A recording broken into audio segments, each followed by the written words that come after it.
പെണ്ണുങ്ങൾ ലോകത്തില്ലേ എൻ്റെ കുഞ്ഞുമക്കളെ? ഭർത്താവ് മരിച്ചാലും ഉപേക്ഷിച്ച് പോയാലും നമുക്ക് ജോലി ചെയ്യാം. മാന്യമായ ജോലി, മാന്യമായ വസ്ത്രം ധരിച്ചു പോയാലും. ഞാനും 19 വർഷം കൊണ്ട് ഭർത്താവ് കളഞ്ഞിട്ട് പോയി. 2 പെൺകുട്ടികളെ ഞാൻ അയച്ച് ഞാനൊരു അടിപൊളി വീട് വെച്ചു. ഞാൻ വീട്ടു ജോലി ചെയ്താണ് എല്ലാം ചെയ്തത്. മാന്യമായി നമ്മൾ പോയാൽ മാന്യമായി നമുക്ക്. ഇവിടെ ഈ ബുക്കുകളും കാണിച്ച് ഇങ്ങനെ ആരാ തുണി കൊടുത്തുകൊണ്ട് പോയാൽ പിന്നെ ആളുകൾ പറയാതെ. രേണു സുധിയെ പറ്റിയിട്ടുള്ള നിങ്ങളുടെ ജെന്യുവിൻ ആയിട്ടുള്ള അഭിപ്രായം നിങ്ങൾ ഈ കമന്റ് ബോക്സിൽ ആദ്യമേ തന്നെ ഒന്ന് രേഖപ്പെടുത്തണം. എന്നിട്ട് മാത്രം ഈ ഒരു വീഡിയോ കാണാനിരുന്നാൽ മതി. ഞാനിത് പറയുന്നത് വേറൊന്നും കൊണ്ടല്ല, ഇത്രയും ദിവസങ്ങളായിട്ട് രേണു സുധിയുമായി ബന്ധപ്പെട്ടിട്ടുള്ള ഒരുപാട് കലാപരിപാടികൾ സോഷ്യൽ മീഡിയ വഴി അരങ്ങേറി കണ്ടവരാണ് നിങ്ങൾ.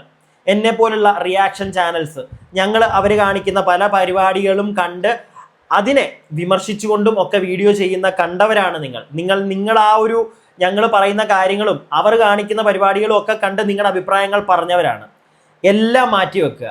ജെന്യുവിനായിട്ട് നിങ്ങൾക്ക് എന്താണ് ആ സ്ത്രീയെ പറ്റി തോന്നുന്നത് അത് കമന്റ് ബോക്സിൽ ഇടുക. ഇനി കാര്യത്തിലേക്ക് വരാം. ഒരു ഓൺലൈൻ മീഡിയ ചാനൽ ജനങ്ങളുടെ ഇടയിലേക്ക് ഇറങ്ങിച്ചെന്ന് രേണു സുധിയെ പറ്റി ചോദിക്കുന്നത് എൻ്റെ ശ്രദ്ധയിൽപ്പെട്ടു. പല കാറ്റഗറിയിൽ, അതായത് ഈ ജെൻസി കാറ്റഗറിയിലുള്ള ഇപ്പോഴത്തെ നമ്മുടെ ന്യൂജൻ കുട്ടികൾ, ഇവർ രേണു സുധിയെ പറ്റി പറയുന്ന കുറേ കാര്യങ്ങൾ ഞാൻ കേട്ടു. കുറച്ച് പ്രായമുള്ള ചേച്ചിമാര്, അമ്മുമ്മമാര്, ഇങ്ങനെയുള്ള ഒരുപാട് ആളുകൾ അവരുടെ അഭിപ്രായങ്ങൾ പറയുന്നത് നിങ്ങളുടെ ഇടയിലുള്ള ആൾക്കാരാണ്. അവർ ആ ഒരു ചാനൽ വഴി പറയാനുള്ളത് പറയുന്നത് കേട്ടു. എനിക്കിപ്പോൾ നിങ്ങളുടെ ഇടയിലോട്ട് വന്ന് എല്ലാവരോടും ചോദിക്കാനുള്ളൊരു സാഹചര്യം ഇല്ലാത്തതുകൊണ്ടാണ് എൻ്റെ പ്രിയപ്പെട്ടവരോട് ഞാൻ ഈ കമന്റ് ബോക്സിൽ ആദ്യമേ തന്നെ പറഞ്ഞത് നിങ്ങളുടെ അഭിപ്രായം നിങ്ങൾ രേഖപ്പെടുത്തുക. അതിനുശേഷം ഈ വീഡിയോ കണ്ടു കഴിയുമ്പോൾ ഈ വീഡിയോയിൽ ഞാൻ വളരെ ഇമ്പോർട്ടൻ്റ് ആയിട്ടുള്ള കുറച്ച് കാര്യങ്ങൾ അങ്ങോട്ട് കാണിക്കാൻ പോവാം. മനസ്സിലായില്ലേ? ഇതിന് ഞാൻ ഈ പറയാൻ പോകുന്ന കാര്യങ്ങൾ കേട്ടിട്ട് ഏറ്റവും അവസാനം അതിനെപ്പറ്റിയുള്ള കമൻറ്റ് നിങ്ങൾ ഇട്ടാൽ മതി. ഫസ്റ്റ് നിങ്ങൾക്ക് അവരെ പറ്റി, ആ സ്ത്രീയെ പറ്റി പറയാനുള്ളത് നിങ്ങൾ പറയണം. കൂടാതെ മറുനാടൻ മലയാളി നിങ്ങൾ കേട്ടിട്ടുള്ള ചാനലായിരിക്കും ഷാജൻ സ്കറിയക്കെതിരെ രേണു ആഞ്ഞടിച്ചുകൊണ്ടുള്ള ഒരു വീഡിയോ എൻ്റെ ശ്രദ്ധയിൽപ്പെട്ടു. അതും ഒക്കെ ഞാൻ ഇന്നത്തെ വീഡിയോയിൽ ഇൻക്ലൂഡ് ചെയ്യും. അതിന് മുമ്പായിട്ട് ഞാൻ ആദ്യമേ പറഞ്ഞ പോലെ നിങ്ങളുടെ ഇടയിലുള്ള കുറച്ച് ആളുകൾക്ക് രേണു സുധി എന്ന് പറയുന്ന രേഷ്മ തങ്കച്ചനെ പറ്റി കുറച്ച് കാര്യങ്ങൾ പറയാനുണ്ട്. നമുക്കത് കേൾക്കാം. അതിലേക്ക് പോകുന്നതിന് മുമ്പ് എൻ്റെ ചാനൽ ആദ്യമായിട്ട് കാണുന്ന ഒരു വ്യക്തിയാണ് നിങ്ങളെങ്കിൽ ഒന്ന് ചാനൽ സബ്സ്ക്രൈബ് ചെയ്യുക, കൂടാതെ ലൈക്ക് ചെയ്യുക. വീഡിയോയുടെ നമ്മുടെ കമന്റ് ബോക്സിൻ്റെ അവിടെ ആയിട്ട് ഹൈപ്പ് വീഡിയോ എന്ന് പറയുന്ന ഒരു പുതിയ സംഗതി വന്നിട്ടുണ്ട്, അതിലും ഒന്ന് ക്ലിക്ക് ചെയ്യുക. On to the video. Renu സുധിക്കെതിരെ ഒരുപാട് സൈബർ അറ്റാക്കിംഗ് നടത്തുന്നുണ്ട്. അതിനെ പറ്റി എന്താ പറയാനുള്ളത്? ഇത്രയെങ്കിലും സൈബർ അറ്റാക്കിങ് പുള്ളിക്കാരിക്കെതിരെ നേരിടേണ്ട എന്തെങ്കിലും ആവശ്യമുള്ളതായിട്ട് തോന്നിയിട്ടുണ്ടോ? ഇല്ല, കാരണം ഭർത്താവ് മരിച്ച ഭാര്യ വീട്ടിലിരിക്കണമെന്നാണ് കുറെ പേര് പറയുന്നത്. അതേപറ്റി എന്താ? അതിന്റെ ആവശ്യമില്ല, അങ്ങനെ ഇരിക്കേണ്ട ആവശ്യം ഒട്ടുമില്ല. ഇല്ല, അങ്ങനെ ഇരുന്ന് കഴിഞ്ഞ് കഴിഞ്ഞാൽ അവർ സ്വാഭാവികമായിട്ടും സമതല തെറ്റി അവരെന്തെങ്കിലും ഇതായിപ്പോ കളി പുറത്തിറങ്ങി അവരെ ഇത് വെച്ച് എന്താണ് അവർക്ക് കഴിവുള്ളത് അതുപോലെ ചെയ്യണം. അങ്ങനെ വീട്ടിലിരിക്കേണ്ടവരല്ലല്ലോ സ്ത്രീകൾ. ഭർത്താവ് മരിച്ചു കഴിഞ്ഞാൽ നമുക്ക് ജീവിക്കണ്ടേ? അപ്പം ഞങ്ങൾ പുറത്തിറങ്ങി ജോലി ചെയ്യണം. ജോലി ചെയ്താലേ ജീവിക്കാൻ പറ്റുള്ളൂ. എന്താ അഭിപ്രായം അതേപറ്റി? അതവരുടെ ഇഷ്ടമല്ലേ. മറ്റൊരാളതിൽ ജെൻസി ഇപ്പോഴത്തെ കുട്ടികൾ കോളേജിലും സ്കൂളിലും ഒക്കെ പഠിക്കുന്ന, അല്ലെങ്കിൽ ഒരു ജോലിക്ക് കയറിയ ആ ഒരു ടൈമിലെ ഏജിലുള്ള കുട്ടികളൊക്കെയാണ് ഈ പറയുന്നത്. അവർ പറയുന്നതിനോട് ഞാൻ 100%, 100%, 150% ഞാൻ യോജിക്കുന്നു. ഞാനിത് പല വീഡിയോയിലായിട്ട് പറഞ്ഞിട്ടുള്ള കാര്യമാണ്. രേഷ്മ പി തങ്കച്ചൻ അല്ലെങ്കിൽ രേണു സുധി എന്ന് പറയുന്ന സ്ത്രീ അവർ ജീവിക്കട്ടെ, അവരുടെ ഇഷ്ടത്തിന് അവർ ജീവിക്കട്ടെ. ഞാനോ അല്ലെങ്കിൽ ആരും അതിനെ കുറ്റം പറയുമോ? നിങ്ങൾ കുറ്റം പറയുമോ? എനിക്ക് തോന്നുന്നില്ല. ഒരു ഭൂരിഭാഗം 90% ആളുകളും അവരെന്ത് വേണമെങ്കിലും ചെയ്തു പോട്ടെ എന്ന് തന്നെ പറയത്തുള്ളൂ. ചെയ്തോട്ടെ. പക്ഷേ അവരുടെ നാക്ക് അത് അത്ര നന്നല്ല. അവർ വന്നിരുന്ന് പറയുന്ന കാര്യങ്ങൾ അത് കേൾക്കുന്ന ആളുകൾക്ക്, ഇതിപ്പം ആരെയും കാണിക്കാതെ ഇവർ ഒളിച്ചും പാത്തും ഇരുന്ന് ചെയ്യുന്നതാണെങ്കിൽ ഓക്കെ. ഇത് സോഷ്യൽ മീഡിയയിൽ വരുന്ന സാധനങ്ങളാണ്. അതിൽ ഇവരുടെ ഒരു ആറ്റിറ്റ്യൂഡ്, ഇവർ പറയുന്ന രീതി, അത് എല്ലാം പോട്ടെ. അവർ പറയുന്ന കാര്യങ്ങൾ, അതിനോട് അത് കേൾക്കുന്ന ഒരു മലയാളിക്കും യോജിക്കാൻ പറ്റില്ല. 2 തെറി പറയാൻ തോന്നും. അതുകൊണ്ടാണ് പല ആളുകളും ഇവിടെ പല രീതിയിലും അവരെ വിമർശിച്ചുകൊണ്ടിരിക്കുന്നത്. അല്ലാതെ അവർ ചെയ്യുന്ന ജോലിയല്ല. ഞാൻ വിമർശിക്കില്ല അവരുടെ ജോലിയെ. ഞാൻ ഇതിന് മുമ്പും പറഞ്ഞതാണ്. അവർ ഷോർട്ട് ഫിലിമോ ആൽബമോ എന്ത് മാങ്ങാണ്ടി വേണമെങ്കിലും ചെയ്യട്ടെ, എന്ത് ചെയ്താണെങ്കിലും ജീവിക്കട്ടെ. കാരണം ഒരു കൊച്ചു പൈതലുണ്ട് അവിടെ, അവന് വേണ്ടിയിട്ട് ചെയ്യട്ടെ. നമുക്കത് കണ്ണടയ്ക്കാം, നമുക്ക് കാണാതിരിക്കാം, നമുക്ക് ഇവരുടെ എന്തെങ്കിലും വരുമ്പോഴത്തേക്ക് സ്ക്രോൾ ചെയ്തങ്ങ് വിടാം. പക്ഷെ ഇവർ പറയുന്ന ചില വാക്കുകൾ, ഇപ്പോൾ ഈ കഴിഞ്ഞ ദിവസങ്ങളിൽ ഇവർ മറ്റേ വീടിൻ്റെ പേരും പറഞ്ഞ് കാണിച്ചുകൊണ്ടിരുന്നത്, ആ അവാർഡെല്ലാം കൂടി എടുത്ത് വെച്ച് കാണിച്ചുകൊണ്ടിരുന്നത്, ഇതെല്ലാം കാണുന്ന മലയാളികൾ മിണ്ടാതിരിക്കുമോ? എനിക്ക് തോന്നുന്നില്ല. നല്ല ആട്ടാട്ടും. അതേ ഇവിടെ സംഭവിക്കുന്നുള്ളൂ. കുട്ടികൾ മനസ്സിലാക്കേണ്ട ഒരു കാര്യം അതാ. ഒരിക്കലും അവർ ചെയ്യുന്ന ജോലി ഇപ്പം നമുക്ക് ബാക്കി കാണാം, എന്നിട്ട് സംസാരിക്കാം. അത് ഇടപെടണ്ട എന്ന് തന്നെയാണ്. എനിക്ക് എന്താ പറയാനുള്ളത്? എനിക്ക് അതേ അഭിപ്രായം തന്നെ. കാരണം കുട്ടികളെയൊക്കെ നോക്കണം, പിന്നെ സ്വന്തം ലൈഫ് അവർക്ക് എൻജോയ് ചെയ്യണമെന്ന് തോന്നി എൻജോയ് ചെയ്യും. അവർ ആക്ടിങ്ങിലേക്ക് ഇറങ്ങിയതിനെ പറ്റി എന്താ പറയാനുള്ളത്? അതൊക്കെ അവരിഷ്ടമല്ലേ, അവർക്ക് ആക്ട് ചെയ്യാൻ ഇഷ്ടമുണ്ട്, അവർ ചെയ്യുന്നു. പക്ഷെ കുറച്ച് എക്സ്പോസ്ഡ് ആയിട്ടാണ് അഭിനയിക്കുന്നൊരു ആരോപണം ഉയരുന്നുണ്ട്, വയറ് കാണിച്ചിട്ട്. അതൊക്കെ അവര് മാത്രമല്ലല്ലോ, ഇപ്പൊ എല്ലാരും ചെയ്യും, അവരും ചെയ്യണം. ഇപ്പൊ ഭർത്താവ് മരിച്ചോണ്ട് അങ്ങനെ ചെയ്യാൻ പാടില്ല എന്നൊന്നും ഇല്ലല്ലോ. അവര് ചെയ്യണം, അവർക്ക് ചെയ്യണമെന്നുള്ളത് അവര് ചെയ്യും. ഇരിക്കേണ്ട അറ്റം വരെ ഇരിക്കണം. ചേച്ചി പറയുന്നത് നമുക്ക് കേൾക്കാം. അതിന് മുമ്പ് ആ ലാസ്റ്റ് ആ പെൺകുട്ടി പറഞ്ഞത് അവർ മാത്രമൊന്നുമല്ലല്ലോ വയറൊന്നും കാണിച്ച് അഭിനയിക്കുന്നത്, ഇവിടെ ഒരുപാട് ആളുകളുണ്ട്. മനസ്സിലായില്ലേ? വിമർശിക്കാനാണെങ്കിൽ നമുക്ക് എല്ലാവരെയും വിമർശിക്കണം. അതൊക്കെ ഓരോരുത്തരുടെ ഇഷ്ടമാണോ, അതിനകത്തൊന്നും നമുക്ക് കൈയടത്താൻ ഞാൻ നിൽക്കത്തില്ല. കാരണം അതിൻ്റെ ആവശ്യമില്ല നമുക്ക്. മനസ്സിലായില്ലേ? അങ്ങനെ നമ്മൾ കുറ്റം പറയുകയാണെങ്കിൽ അവരെ മാത്രമല്ല പറയാനുള്ളത്, ഒരുപാടുണ്ട് പറയാൻ. തുടക്കം തൊട്ട് നമ്മൾ പറഞ്ഞു വരണം. പിന്നെ അവരുടെ ഭർത്താവ് മരിച്ചു, അതിൻ്റെ പേരിൽ അവർ വീട്ടിൽ അടഞ്ഞു കുത്തിയിരിക്കണം. അതൊക്കെ നമ്മൾ ചീപ്പായി പോകും. അവർ വീട്ടിൽ അടഞ്ഞു കുത്തിയിരിക്കണം എന്നൊക്കെ പറയുന്നത്. അവർക്ക് ഇഷ്ടമുള്ള ജോലി, ഇപ്പം സ്റ്റാർ മാജിക്കിൻ്റെ അനൂപേട്ടനൊക്കെ അവരൊക്കെ ഇവർക്ക് ജോലിയുടെ കാര്യങ്ങളൊക്കെ ഓഫർ കൊടുത്തിട്ടുണ്ടായിരുന്നു. അവർക്ക് അതിനൊന്നും താല്പര്യമില്ല. അവർക്ക് ഇതായിരിക്കും ഇഷ്ടം. ചെയ്തോ, ആൽബമോ ഷോർട്ട് ഫിലിമോ ഞങ്ങൾ കാണുന്നില്ല, ഞങ്ങൾ സ്ക്രോൾ ചെയ്ത് വിട്ടോളാം. പക്ഷേ ഇൻ്റർവ്യൂകൾ അവിടെ വന്നിരുന്ന് പലതും പറയുമ്പോൾ അത് കണ്ടുകൊണ്ട് മിണ്ടാതിരിക്കാൻ എല്ലാവർക്കും പറ്റത്തില്ല. അവിടെ റിയാക്ഷൻ സംഭവിക്കും. അത്രയേ ഇവിടെ സംഭവിച്ചിട്ടുള്ളൂ. പിന്നെ ഇവരുടെ കുടുംബത്തെയൊക്കെ വലിച്ചഴച്ചു എന്നൊക്കെ ഇവർ പറയുന്നുണ്ട്. ആരാണ് ഈ കുടുംബത്തെ വലിച്ചഴച്ചത്? ഇവരായിട്ട് തന്നെ എന്തെങ്കിലും കേൾക്കുമ്പോൾ ചാടിക്കീറി വന്നിട്ട് ലാസ്റ്റ് കണ എന്ന് പറഞ്ഞുകൊണ്ടിരിക്കും. ലാസ്റ്റ് നാട്ടുകാരെടുത്ത് വെച്ചിട്ട് ആട്ടും. ഈ തങ്കനെയൊക്കെ കഴിഞ്ഞ ദിവസം അങ്ങനല്ലേ നല്ല ആട്ട് കിട്ടിയത്. അല്ലാതെ ആരും വീട്ടിൽ പോയി കുത്തിന് പിടിച്ച് ഇയാളെ പുറത്തിറക്കിയിട്ട് ആട്ടിയതൊന്നും അല്ല. നമുക്ക് ബാക്കി കേൾക്കാം. അത് കഴിഞ്ഞാൽ അവരൊക്കെ പുറത്തിറങ്ങിയല്ലേ പറ്റുമോ? കുട്ടികളെ നോക്കണമെങ്കിൽ എന്തായാലും നോക്കണമെങ്കിൽ ഇപ്പോൾ വളരെ ബുദ്ധിമുട്ടാണ്. അപ്പോൾ ഒരാളിത് വരുമാനം കൊണ്ട് തന്നെ പോകാൻ ഭയങ്കര ബുദ്ധിമുട്ടാണ്. അപ്പം പിന്നെ ഒരു വർഷം വരെ ഇരിക്കാമായിരിക്കും. സാമ്പത്തിക ശേഷി ഇല്ലാത്തവർ പുറത്തിറങ്ങിയാലേ മക്കളെ വളർത്താൻ പറ്റും. അത്രേ എനിക്ക് പറയാം. പുള്ളിക്കാരിക്കെതിരെ ഒരുപാട് സൈബർ അറ്റാക്കിംഗ് നടക്കുന്നുണ്ട്. ഭർത്താവ് മരിച്ച ഭാര്യ വീട്ടിലിരിക്കണം എന്ന അഭിപ്രായമാണ് പലരും പറയുന്നത്. ആ അഭിപ്രായം ആര് പറഞ്ഞതെന്ന് എനിക്കറിയില്ല കേട്ടോ. ഞാൻ എന്തായാലും ആ ഒരു അഭിപ്രായം പറയില്ല. ഭർത്താവ് മരിച്ചു കഴിഞ്ഞാൽ ഭാര്യ വീട്ടിൽ തന്നെ ഇരിക്കണം, അത് ചീപ്പ് അഭിപ്രായമായി പോകും. അതിനോടൊന്നും ഞാൻ യോജിക്കില്ല. നമുക്കിനി ആ ചേച്ചി പറയുന്നത് കേൾക്കാം. അതേപറ്റി ആന്റിക്ക് എന്താ പറയാനുള്ളത്? എനിക്ക് അങ്ങനെ ഒരു അഭിപ്രായം ഇല്ല. ഭർത്താവ് മരിച്ചാൽ വീട്ടിൽ ഇരിക്കണമെങ്കിൽ ഒന്നിൽ കുടുംബസ്വത്ത് കാണണം, അല്ലെന്നുണ്ടെങ്കിൽ വേറെ എന്തെങ്കിലും വരുമാനം കാണണം, ഈ മക്കളെ വളർത്തണ്ടേ.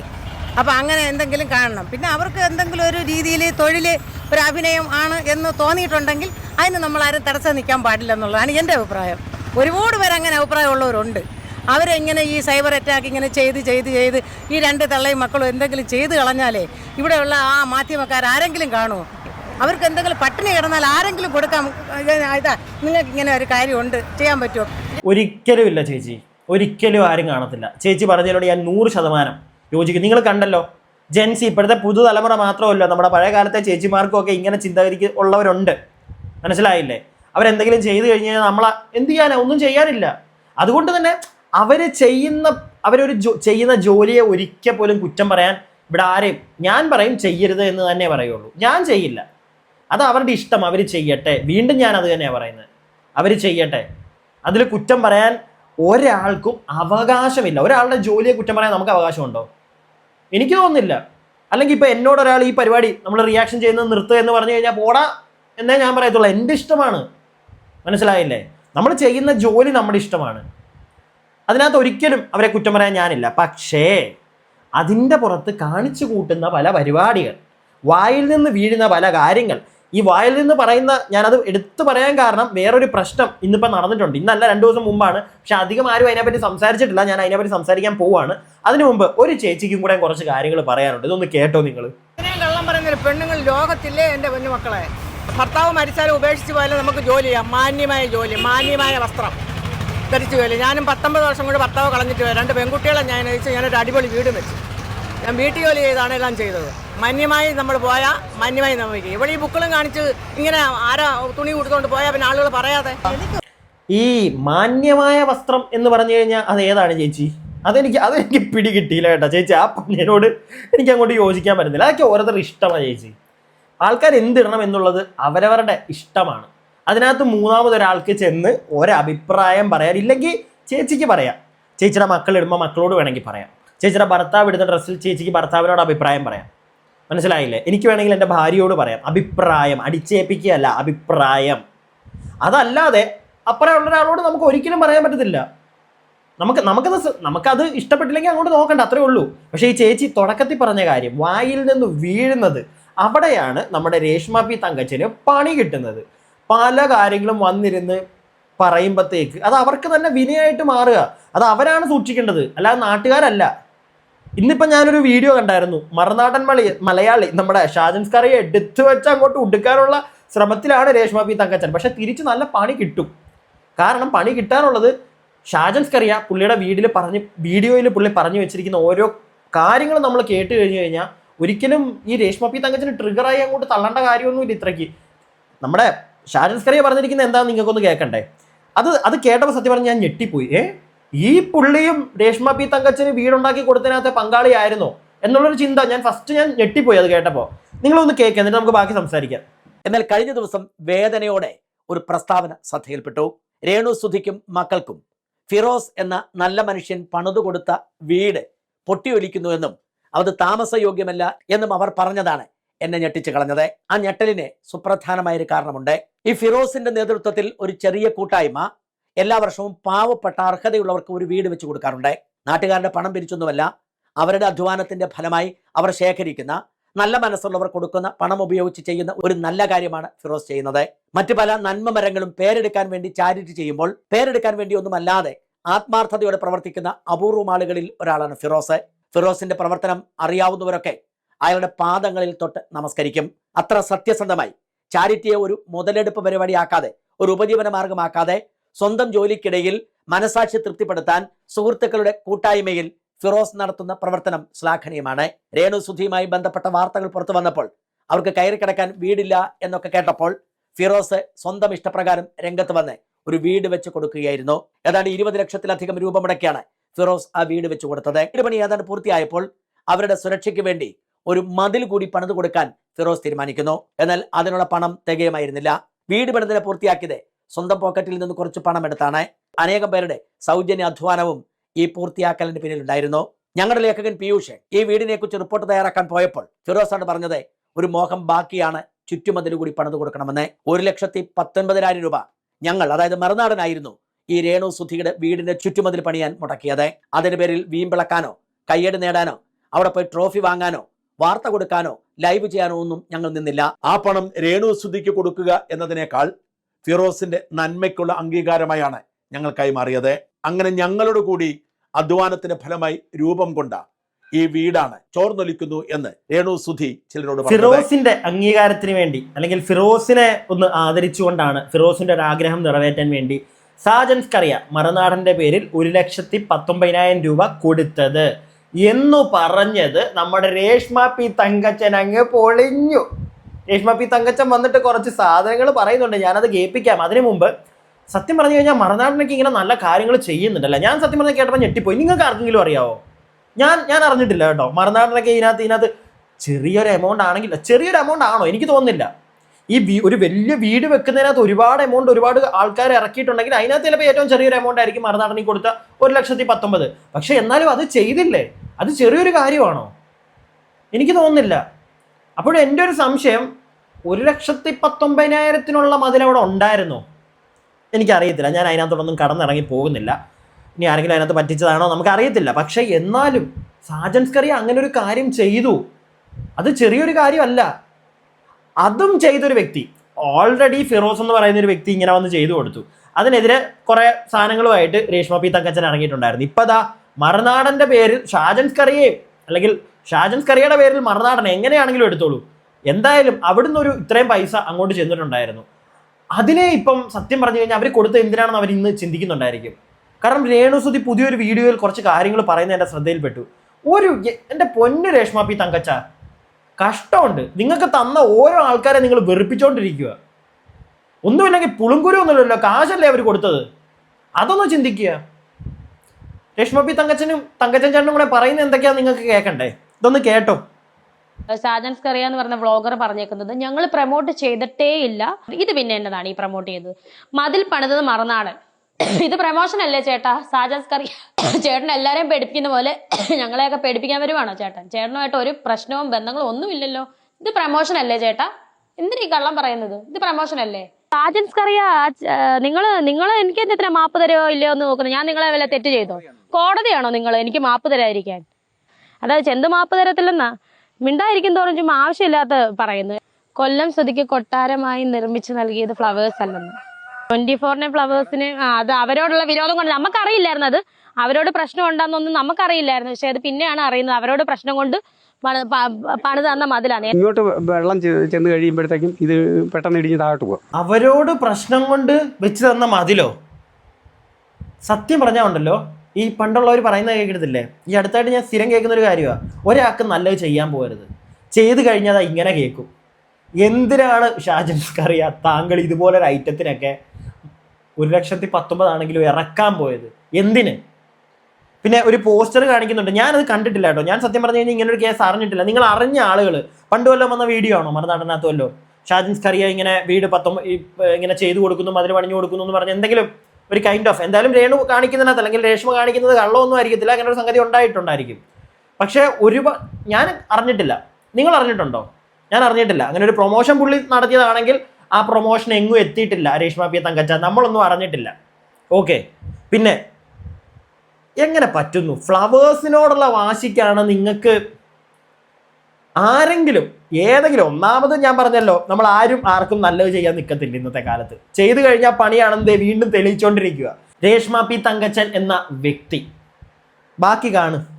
അതാണ് അവസ്ഥ. ഇത് വീണ്ടും ഇങ്ങനെ വിവാദത്തിലേക്ക് അവർ തന്നെ നയിക്കുന്നത്. രേണു സുധിയുടെ കരച്ചിൽ നിർത്തി. അത് സാജൻ കറിയ എന്ന് പറഞ്ഞ യൂട്യൂബർ. രേണു സുധിയുടെ ഈ കരച്ചിൽ നിർത്താൻ അയാളാരാ? അയാൾ ഒരു യൂട്യൂബറെ ഉള്ളൂ. ഈ മതിൽ ഒരടിയോളം ഇപ്പം മറിഞ്ഞാണ് നിൽക്കുന്നത്. ഇതാണ് ഈ നന്മ മരമാകുന്ന സാജൻ കറിയ ഈ വീടിന് വേണ്ടി ചെയ്തിട്ട് ഇപ്പോൾ വിളിച്ചു പറയുന്നു രേണു സുധിയുടെ നാവടക്കി. ഈ സാജൻ കറിയ എന്ന് പറഞ്ഞ യൂട്യൂബറിന് എവിടെ ഈ അധികാരം കിട്ടിയത് നാവടക്കാൻ? രേണുവിൻ്റെ ചാനൽ സ്വന്തമായിട്ടുണ്ട്, അല്ലെങ്കിൽ യൂട്യൂബ് സ്വന്തമായിട്ടുണ്ടെന്ന് പറഞ്ഞാൽ അവിടെ കയറിയിരുന്നുണ്ട് ഒരു പാവങ്ങളെ വെറും നികൃഷ്ടം എന്ന രീതിയിൽ എണ്ണത്തക്ക രീതിയിൽ നാട്ടുകാരുടെ ജനങ്ങളുടെ മുന്നിൽ അവതരിപ്പിക്കുന്ന ഈ യൂട്യൂബർ ആയ ഈ സാജൻ കറിയൊക്കെ ആരാ? എന്നാ നന്മമരവാ? ഇവിടെ ഇങ്ങോട്ട് പൊട്ടിയിട്ടുണ്ട്. എന്നെ കാണുന്ന ഇത് കേൾക്കുന്ന നിങ്ങൾ എന്താണെന്ന് വെച്ച് തീരുമാനിച്ച് നിങ്ങൾ കമൻ്റ് ഇടുകയോ എന്നെ തെറി വിളിക്കുകയോ എൻ്റെ മക്കളെ അധിക്ഷേപിക്കുകയോ എന്ത് വേണമെങ്കിലും നിങ്ങൾക്ക് ചെയ്യാം. ഞാനിത് എൻ്റെ മനസാക്ഷിക്ക് പറഞ്ഞതെന്ന് മാത്രമേ ഉള്ളൂ. ഒന്ന് ഓർക്കണം, ഞങ്ങൾക്ക് വേണ്ടി നന്മ ചെയ്തിട്ട് ഞങ്ങളുടെ കുഞ്ഞുങ്ങളെ ഞങ്ങളെ താത്തിക്കെട്ടി ലോകത്ത് നിന്ന് മാറ്റപ്പെടാനാണ് ഇങ്ങനെ. എൻ്റെ പൊന്നിയേട്ടാ നിർത്തുക. താല്പര്യം ഉണ്ടായിട്ടല്ല, നിങ്ങൾ തന്നെ ഇറങ്ങി ഓരോ സാധനങ്ങളിൽ നിന്ന് ഈ വിളിച്ച് കൂവുന്നതുകൊണ്ടാണ് ആളുകളെടുത്ത് റിയാക്ട് ചെയ്യുന്നത്. മനസ്സിലായില്ലേ? നിങ്ങൾ തന്നെ. പിന്നെ ഒരു കാര്യം, പ്രിയപ്പെട്ട തങ്കച്ചനെയും മകളെയും ഞാനൊന്ന് ഓർമ്മിപ്പിക്കുകയല്ല, ഒന്ന് അറിയാത്തതുകൊണ്ടാണ് നിങ്ങൾക്ക്. ഷാജൻസ് കറിയ എന്ന് പറയുന്നത്, നിങ്ങൾ നമ്മളെയൊക്കെ ബ്ലോഗേഴ്സ് എന്നോ റിയാക്ഷൻ ചാനൽ എന്ത് വേണമെങ്കിലും വിളിക്കുക. ഷാജൻസ് കറിയ എൻ്റെ അറിവിൽ ഒരു മാധ്യമ പ്രവർത്തകരാണ്. ഓക്കെ, അയാളെ അങ്ങനെ വിളിക്കാൻ അറിയാമോ? കണ്ടിട്ടുണ്ടോ ഇതിനു മുമ്പ്? എന്തെങ്കിലും പുള്ളി പറയുന്നത് കേട്ടിട്ടുണ്ടോ? അറിയത്തില്ല. അതും കൂടെയൊക്കെ ഒന്ന് അറിഞ്ഞു വെച്ചാൽ കൊള്ളാമായിരുന്നു. 24 അല്ലെങ്കിൽ ഫ്ലവേഴ്സ് അവരോടുള്ള ദേഷ്യം തീർക്കാനാണെന്ന്. ഈ സ്ത്രീക്കൊക്കെ പച്ച വെള്ളം കൊടുക്കാവോ? ഞാൻ എൻ്റെ അഭിപ്രായമാണ് പറഞ്ഞത്. നിങ്ങളുടെ അഭിപ്രായങ്ങൾ താഴെ കമൻറ്റ് ബോക്സിൽ ഞാൻ പറഞ്ഞ പോലെ. വീഡിയോ ഇഷ്ടപ്പെട്ട ലൈക്ക് ചെയ്യുക, സബ്സ്ക്രൈബ് ചെയ്യാതെ കാണുന്ന പ്രിയപ്പെട്ടവരെ സബ്സ്ക്രൈബ് ചെയ്യുക. അടുത്ത വീഡിയോയ്ക്കായി stay tuned and stay weird.